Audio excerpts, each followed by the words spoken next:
ser derecho.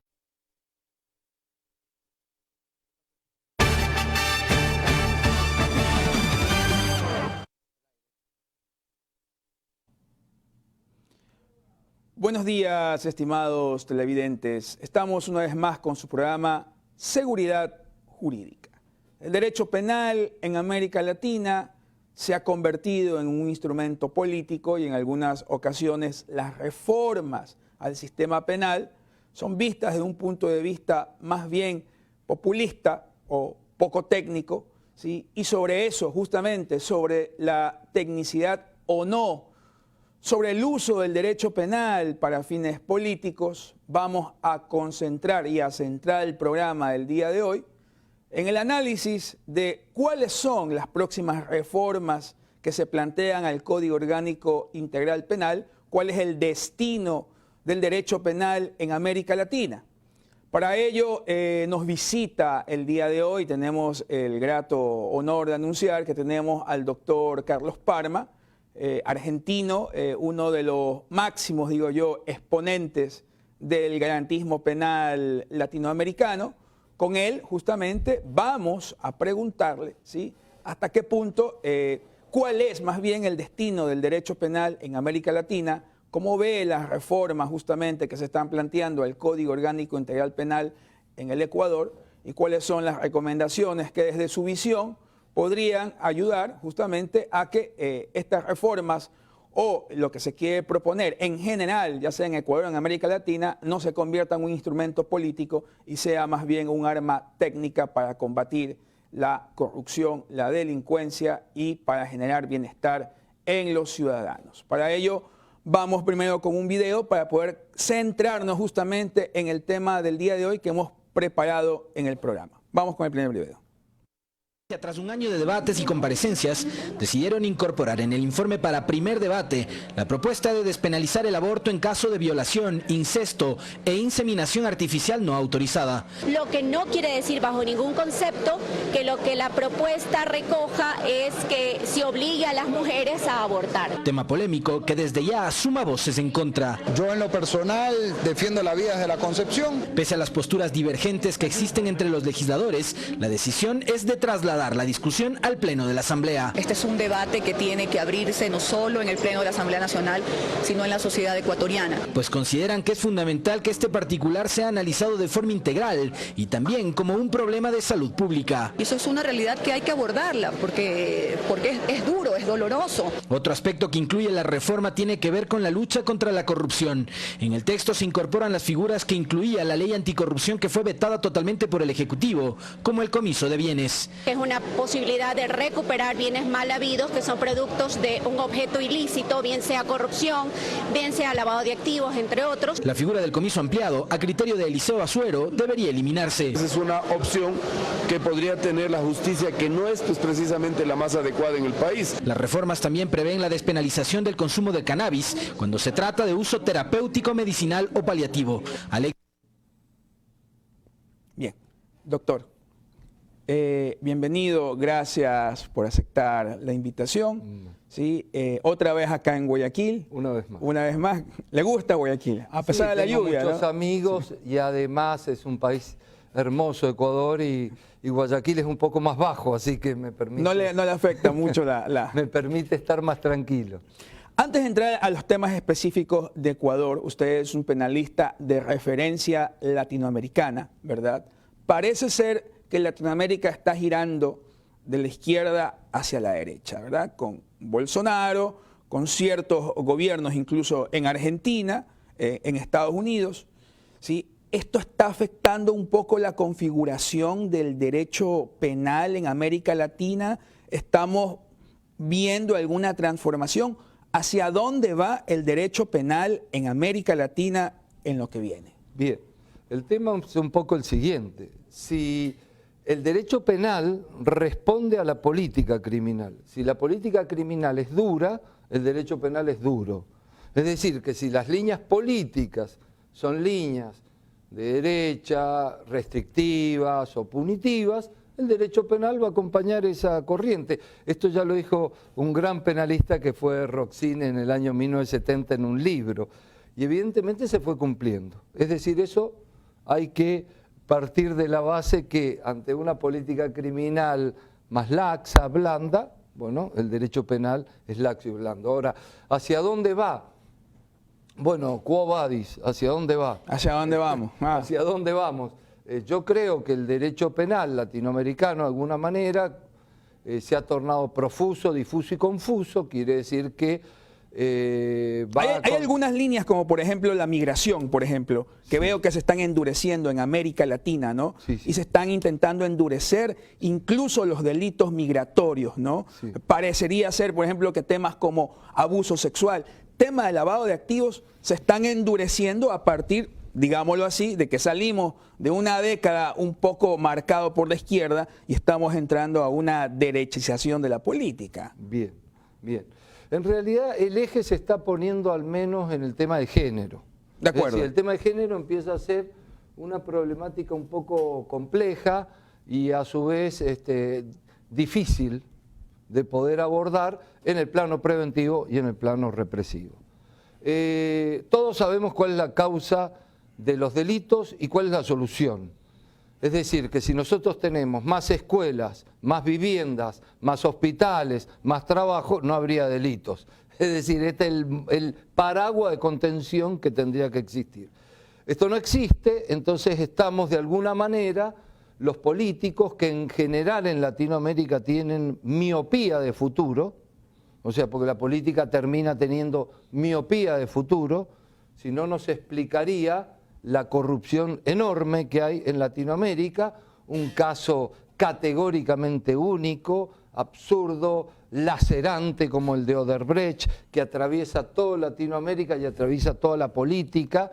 Imagínense que Marcelo Odebrecht logra lo que Bolívar no logró, es decir, une el sur con su maldad y promueve la corrupción pública y el cohecho. De acuerdo. Y acá lo que hay que pensar muy seriamente, que la corrupción produce miles y miles de muertes por goteo y debería ser tratado como un delito de lesa humanidad.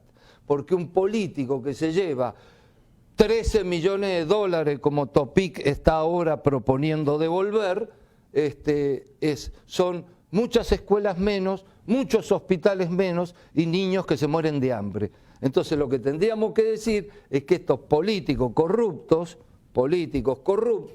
lo que hacen es quitarle el pan a los niños. Ahora, le hago una pregunta. Es decir, el tema es muy serio. Le hago una pregunta. Este es el tema ¿Todavía serio. no logramos independizar o todavía no logramos que el derecho penal se independice de la transformación política? Todavía América Latina, ¿cómo lo podemos lograr? Porque lo que vemos es justamente lo que usted dice, ¿verdad? Siempre la derecha va a decir en su momento, lastimosamente, bueno, la izquierda corrupta.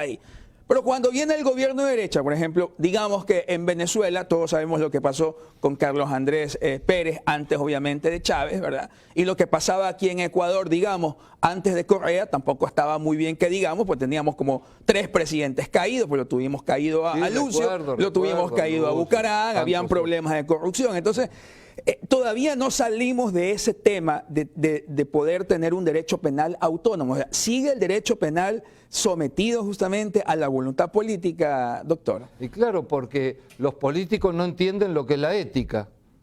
Es decir, yo siempre digo, perdone el exabrupto, pero digo, los voy a incluir dentro del Padre Nuestro y líbranos de todo mal político, amén. Así tendría que terminar. Porque lo que no entienden los políticos es que tienen que ser éticos. Que es un buen negocio ser una buena persona, no puede ser un buen negocio ser una mala persona. Y esto es lo que hay que explicar a la población. Es decir, cuando yo me estoy enriqueciendo, cuando los políticos están presos, como están presos acá en el Ecuador, políticos importantes, eso es muy grave, es gravísimo. Si ellos tienen que venir a servir, no a ser servidos. Invierten el verbo. De acuerdo, pero la pregunta va, sí, efectivamente, tenemos políticos presos, pero sí, hemos tenido también políticos de derecha presos. Este tema parece no acabar, ¿verdad? O sea, no acabar en el sentido penal, es ¿verdad? un mal endémico en Latinoamérica. Es Bien. un mal endémico en Latinoamérica. Vamos al siguiente video. Vamos a tratar el tema de las reformas puntuales sobre el tema de Ecuador. Programación. Siguiente.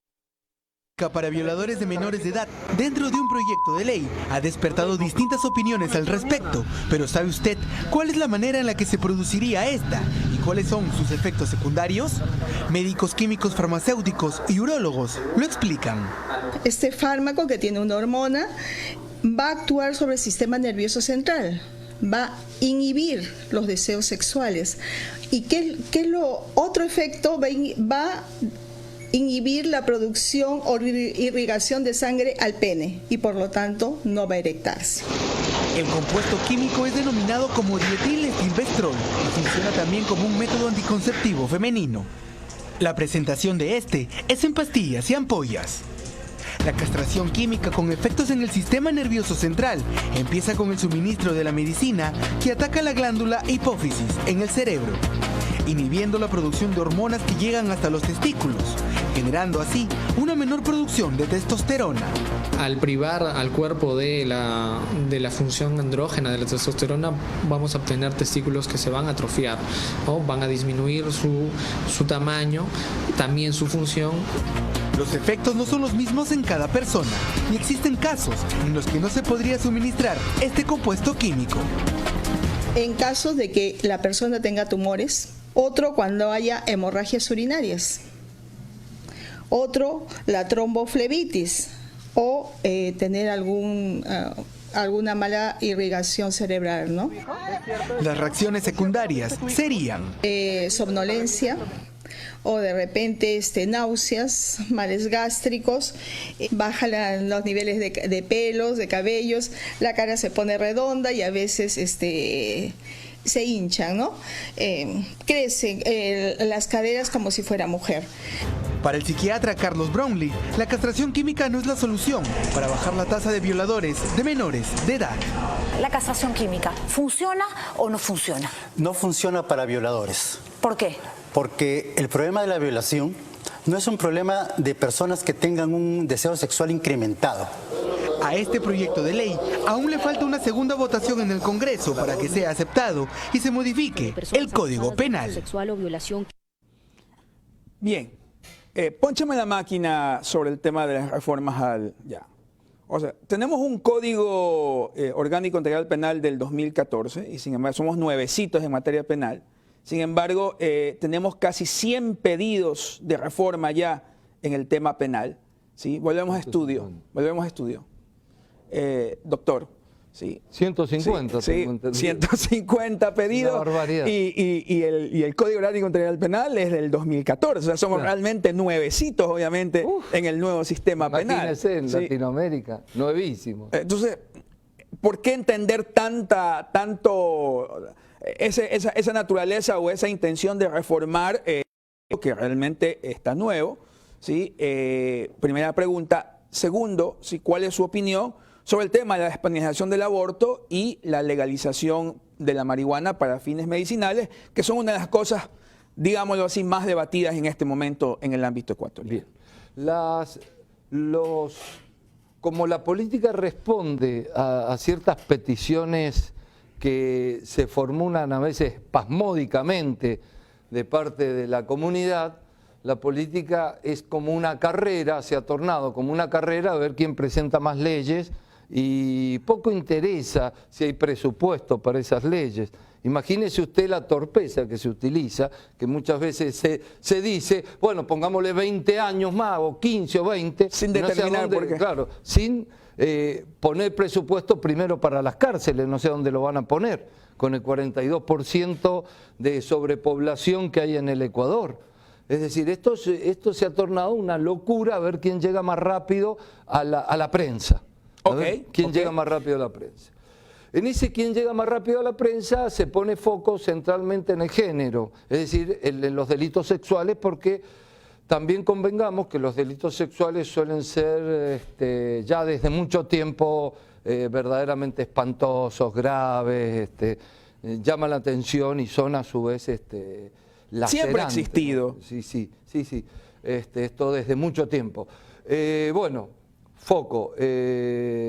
Pero usted le ha dado un punto importante, porque son más mediáticos, tenemos entonces más cantidad de reformas, porque los legisladores están más interesados debido a que es más mediático. Son insoportables, ni en la cárcel lo soportan a los violadores. Es decir, los violines, que se llaman los violadores, van a la cárcel y son discriminados por los propios presos. Además, nosotros sabemos de estos delitos gravísimos, que es la temática de la pedofilia y de los, yo diría, estos violadores seriales, bien, que también existen. Bueno, aborto. Aborto es un tema, el aborto debería haber sido un tema médico. Y vaya a saber por qué circunstancias le encajaron ese paquete a los juristas.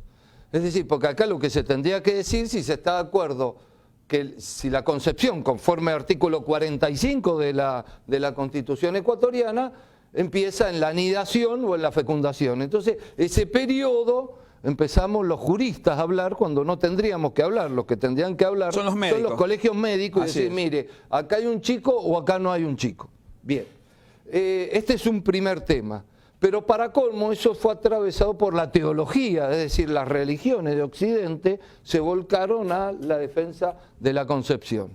Entonces acá estamos en un laberinto sin salida, en lo que los griegos llaman un dilema. Esto no se va a poder resolver porque está contaminado por otras ciencias o por otras artes. Como veníamos conversando a lo que veníamos al canal, ¿sí? Parece ser que en el tema del aborto le queremos trasladar la responsabilidad al legislador o al juez para que resuelvan el problema, lo cual es un error. Para mí un error sustancial. Para mí un error, bueno, pero si aceptamos que se traslade esto, supóngase al legislador, bueno, el legislador prontito tiene que decir, acá se tiene que reformar urgente esto. Urgente porque una persona que es violada no puede ser obligada a ser condenada a tener un hijo. Esto es una barbaridad. Esto es, yo no sé los legisladores que esperan. Esto es un problema de un ataque contra la inteligencia humana, porque la inteligencia humana dice, si una persona es violada, no la podés someter a ese infierno, ni a ese niño, ni a esa madre. De acuerdo. Pero entonces, se vuelve un problema de salud y no un problema jurídico, ¿no? Bien, se vuelve un problema de salud. Y no centralmente por ahí, por lo que viene, porque lo que viene es que toda persona va a decir con declaración juramentada de que ha sido violada o que ha sido abusada. De acuerdo, porque ni siquiera se establece que haya sentencia, sino que bastaría con una denuncia aparente por violación. Yo me pregunto cómo va a pagar la salud pública este mare magnum de pedidos. Ahora bien, ¿cómo paga la salud pública hoy el 15% que se dice de cifra negra? No se conoce bien, pero supongamos que sea un 15% de abortos clandestinos que se producen. También lo paga la salud pública. Es decir, como puede usted ver, tenemos miopía de futuro. De acuerdo. Si esta gente, digamos que tiene que hacer leyes y los jueces que tienen que producir sentencias, son criteriosos, prudentes y se sientan a trabajar, seguramente va a salir urgente una ley sobre el tema aborto, coartando... Bueno, pero ¿a usted le parece criterioso que hayan propuesto, por ejemplo, hace 2 días, usted estaba acá, alguien propuso castración química para violadores? Vimos un reportaje hace poco que dicen médicamente que ni siquiera tiene efecto, evidentemente, en los que están o ese perfil justamente criminológico de violadores. El señor que dice eso tiene mucha ignorancia. La castración química tiene efecto. O sea, esto acá se habla desde una forma ignorante, habla cualquiera. Nosotros no deberíamos hablar los juristas, pero el tema de la castración química es un tema que se aplica en muchos países. Y está referido a la ejecución de la pena, no está referido a que vamos a andar castrando gente por ahí. Primero que no es una castración física, ¿bien? O sea, así es. Al no ser una castración física, no hay ningún proceso irreversible. Por otro lado, a quien estás castrando químicamente, castrando, porque uno dice castrando y es un término que parecería que estamos cortando el pene, cortando ese es el símbolo, testículos. pero yo creo que ese símbolo tiene que ver con el impacto mediático, porque le ponemos castración química. Pero es un delirio decir eso. De acuerdo. Lo que estamos haciendo es colocar químicos que van a actuar sobre unos inhibidores, que no lo dice el informe, que se llaman inhibidores GABA, que precisamente están previo a los centros de agresión, y que estos inhibidores GABA van a funcionar mejor.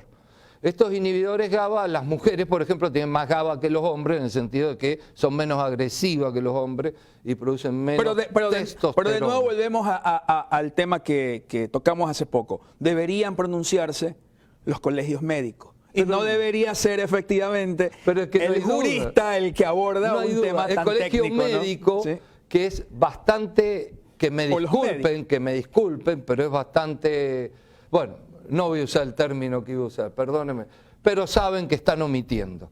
Y están omitiendo, deberían decir las universidades, deberían decir los centros de neurociencia. Señores, acá los problemas son estos. Es posible, es éticamente admisible y los problemas, insisto, son otros. Por ejemplo, droga. Donde la neurociencia se tendría que hacer cargo de los centros de internación, que obviamente no hay, son escasos, y en realidad están destruyendo las mentes de nuestra juventud.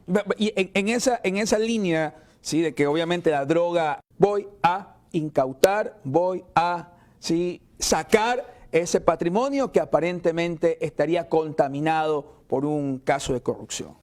Al doctor Carlos Parma siempre queda corto el tiempo con un jurista de estos quilates, ¿sí?, en el cual hemos analizado brevemente la situación del derecho penal en América Latina y algunas figuras en el Ecuador. El doctor Parma también va a estar haciendo una conferencia el día de hoy en la tarde en el Colegio de Abogados del Guayas, a los cuales están invitados cordialmente.